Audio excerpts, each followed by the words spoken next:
2, 1. 7 things you probably didn't know you need to know. I'm Jamie East, and this is the Smart 7. Good morning, everybody. It's Monday the 6th of June and it's World Pest Day. And a big happy birthday to Sandra Bernhardt, Paul Giamatti, Bjorn Borg and Jason Isaacs. It was a 4-day weekend of flags, street parties and some slightly odd moments, but overall the Queen's Platinum Jubilee seems to have been a success. It started on Thursday with a flyby and some protesting at the Trooping the Colour ceremony. Prince Louis went viral for his reaction to the sound of 70 airplanes overhead.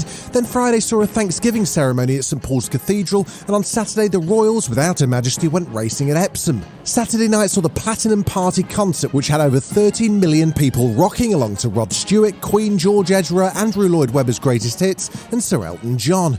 There was also a moving moment as Prince Charles paid tribute to his boss. Your Majesty, Mummy.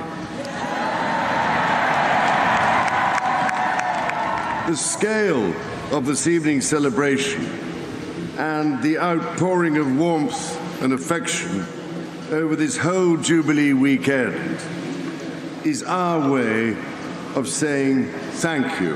Sunday saw street parties and a slightly odd Platinum Jubilee pageant, which included a hologram of the Queen in the Golden State carriage, plus themed buses, floats and celebrities to mark the major cultural milestones from Her Majesty's reign. She appeared once again on the Buckingham Palace balcony and thanked the nation in a written note, saying she was inspired by the kindness, joy and kinship she'd witnessed across the 4-day celebration.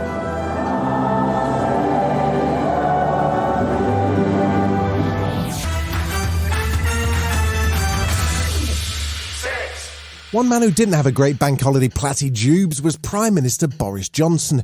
He and Carrie were booed on Friday as they arrived and as they left the Thanksgiving ceremony at St Paul's Cathedral live on the BBC. The Prime Minister just arriving with his wife. It's quite booing in the crowd there. Well, and you can hear it. There is really quite a lot of booing, actually. The booing led to a row, with Nadine Dorries jumping to her leader's defence, and also allegations that the BBC removed some of the booing from the audio later. But there was more booing at other events, and Boris may be concerned that the public mood is turning against him.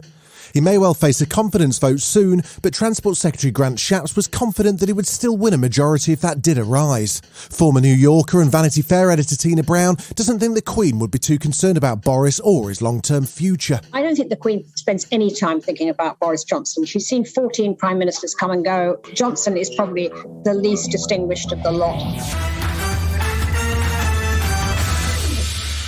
For the first time in weeks, Russian cruise missiles hit Ukraine's capital of Kyiv on Sunday. 5 missiles hit locations where tanks and armoured vehicles from European countries were being delivered to assist the Ukrainian army.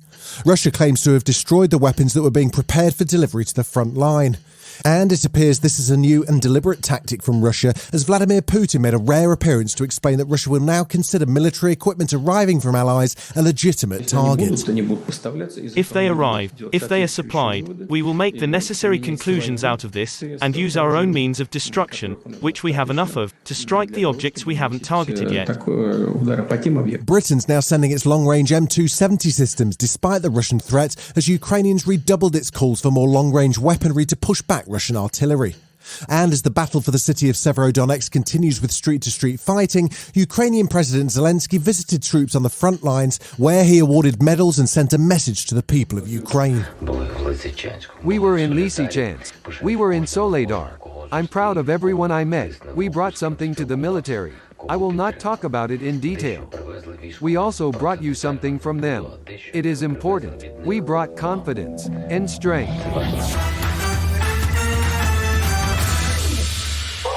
Apart from the platitubes, it was a bank holiday of travel chaos for many, with delays at airports and 80 EasyJet flights cancelled on Sunday alone.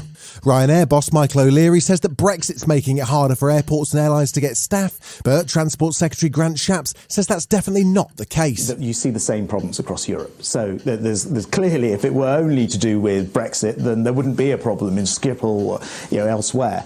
So that clearly can't be true. Monday and Tuesday will see rail chaos added into the mix, as a tube strike will see many stations closed. Still to come on the Smart 7, Paddington pops in for tea and Wales have booked themselves a flight to Qatar. Right after this. Welcome back. 3, Sunday was a big day of sport, with Rafael Nadal securing his 14th French Open title at Roland Garros, and it also saw the final place in the 2022 World Cup finals decided as Ukraine faced Wales in Cardiff. There was heartbreak for the Ukrainian side as a Gareth Bale free kick was deflected into goal by Ukrainian captain Andrei Yarmolenko to give Wales a 1-0 win and a place in Qatar in November. Captain Gareth Bale was delighted to lead his team to their first World Cup since 1958. It's what dreams are made of. It's what we've been working for since we first came here, and I'm speechless because we're so happy. Ukraine were graceful in defeat, with head coach Alexander Petrikov paying tribute to their hosts. I want to express my gratitude to Wales. I wish your team all the possible luck in the World Cup. And again, Ukraine is very grateful to Wales.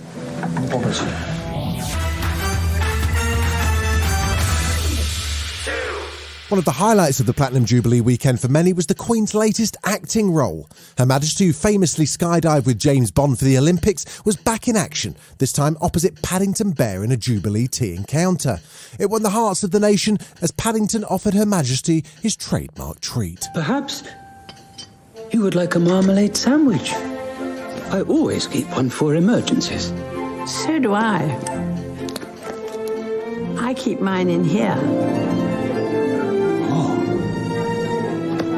For later.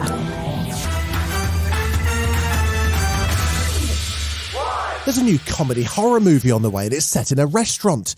No, not a Toby Carvery where they've run out of horseradish, but a super exclusive restaurant on a secret island run by a celebrity chef played by Ralph Fiennes. Things, however, get a bit weird as Anya Taylor-Joy and Nicholas Hoult soon find out. It's called The Menu and it hits cinemas this November. You, my dear guests, are not the common man. Isn't that right? Are you going to keep doing that? What happens inside this room is meaningless compared to what happens outside. This has been The Smart 7. Wherever you're listening, do us a favour and hit the follow button. We'll be back tomorrow at 7 a.m. Have a great day. Written, produced and published by Daft Doris.